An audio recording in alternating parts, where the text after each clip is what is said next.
प्राचीन पौराणिक कथाओं में से लिखित एक कथा के अनुसार एक दिन मां लक्ष्मी लोगों की पूजा देखने के लिए सूर्योदय की पूजा से पहले ही मंदिर से बाहर चली गई। वे चांडाल जाति की एक महिला श्रेया की दिव्य पूजा की तैयारियों और अलौकिक भक्ति भावना को देखकर आश्चर्यचकित रह गई और वे उसके सामने प्रकट हुई तथा उस महिला को 1,00,000 गाय संतान, सुख, धन, वैभव तथा लंबी आयु का वरदान देती है। चांडाल नामक एक समुदाय जो शवों को ठिकाने लगाकर अपना जीवन यापन करता था, सबसे अधिक बहिष्कृत समुदाय था। बलराम जी को माता लक्ष्मी का चांडाल जाति की स्त्री के घर जाना अच्छा नहीं लगा और वे मां लक्ष्मी जी से नाराज हो गए। ये देवी लक्ष्मी चांडाल समुदाय से मिलने गई है जो समाज से दूषित है।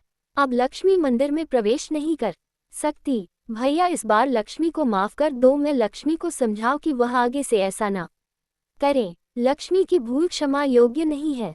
अगर तुमने लक्ष्मी को मंदिर में प्रवेश करने दिया तो मैं मंदिर छोड़कर चला जाऊंगा।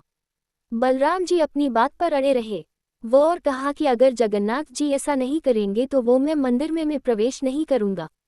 जगन्नाथ जी अपने भाई के बहुत आज्ञाकारी थे, इसलिए उन्होंने लक्ष्मी को बुलाया और बताया कि बलराम के आदेश के अनुसार उन्हें मंदिर में जाने की अनुमति नहीं है। लक्ष्मी, बलराम भैया तुम पर बहुत क्रोधित है क्योंकि तुम चांडाल समुदाय के लोगों से मिलकर आए हो, इसलिए वह चाहते हैं कि तुम मंदिर में प्रवेश ना करो, अन्यथा वह मंदिर में प्रवेश नहीं करेंगे। स्वामी, आपके ऐसे शब्दों से मुझे बहुत दुख पहुंचा है। विवाह के समय आपने पिताश्री से वादा किया था कि आप मेरे अपराधों को क्षमा कर देंगे और फिर यह कोई पाप या अपराध नहीं है, फिर भी मेरे साथ ऐसा व्यवहार किया जा रहा है। आप मेरा अपमान कर रहे हैं। मैंने अपने भक्तों पर दया की है, उनके दुखों को दूर किया है। यह मेरा अपराध नहीं है। मेरे लिए मेरे सभी भक्त बराबर हैं। मैं अपने अपमान के लिए आपको और बलराम जी को कभी क्षमा नहीं करूंगी। माँ लक्ष्मी बहुत क्रोधित हुई। उन्होंने जगन्नाथ जी और बलराम जी को 12 सालों तक इतना गरीब रहने का श्राप दिया कि वे भोजन तक भी प्राप्त न कर सके। जगन्नाथ जी का भोजन भंडार, रत्न भंडार सब कुछ गायब हो गया। दोनों भाइयों ने भिक्षा मांगी ताकि वे अपनी भूख शांत कर सके, परंतु वे जिस घर का भी भोजन खाते उस घर का भोजन समाप्त हो जाता, इसलिए लोगों ने उन्हें भिक्षा देना भी बंद कर दिया। माता लक्ष्मी के क्रोध में दिए गए श्राप के कारण भगवान जगन्नाथ और बलराम जी कई वर्षों तक भूखे रहे। 12 साल तक भटकने और हर दरवाजे पर जाने के बाद दोनों भाइयों ने देखा कि कुछ लोग एक दिशा से आ रहे थे। उनके चेहरे पर संतुष्टि थी।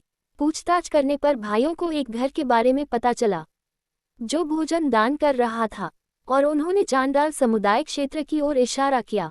लगता है उस घर से कोई दान प्राप्ति हो रही है, हमें भी उस ओर चलना चाहिए। हो सकता है हमें कुछ खाने को मिल जाए। हाँ भैया, चलो हम उस ओर देखते हैं। दोनों भाई उस दिशा में आगे बढ़े।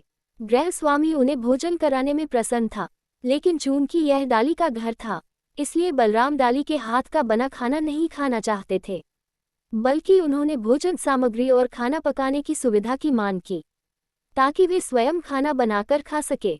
भगवान बलराम की मांग के अनुसार उनके लिए भोजन की तैयारी की गई।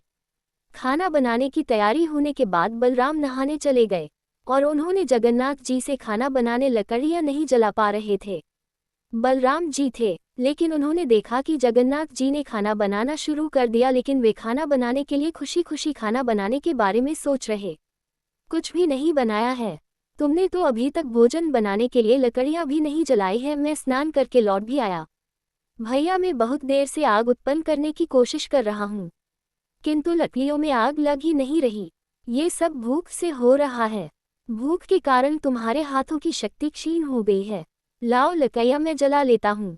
बलराम जी ने लकड़ियां जलाने की कोशिश की, पर लकड़ियां उनसे भी नहीं जल रही थी और कुछ देर बाद कमरे में धुआं भर गया। इससे दोनों भाइयों की आंखों में जलन होने लगी। आंखों से पानी निकलता देख कमरे से बाहर निकल आए। भैया, लगता है लकड़ियां गीली थी, तभी धुआं पकड़ गया। हमें भिक्षा में पका हुआ भोजन ही ले लेना चाहिए, कम से कम हमारी भूख तो शांत होगी, नहीं तो ये भोजन भी हाथ से चला जाएगा। हाँ, अब तो हमारे पास और कोई रास्ता भी नहीं है। ठीक है, हम उस घर से पका हुआ भोजन लेते हैं। तब भगवान जगन्नाथ और भगवान बलराम ने उसी घर से पका हुआ भोजन मांगा। घर के मालिक ने सहमति जताई और नौकरों से उन्हें भोजन परोसने को कहा। जब उन्होंने खाना शुरू किया तो उन्हें ये बहुत स्वादिष्ट लगा। वास्तव में उन्हें भोजन वैसा ही लगा जैसा माता लक्ष्मी मंदिर में पकाती थी, भगवान जगन्नाथ और बलराम को एहसास हुआ कि यह लक्ष्मी जी ही है जो इस घर के भीतर निवास करती हैं।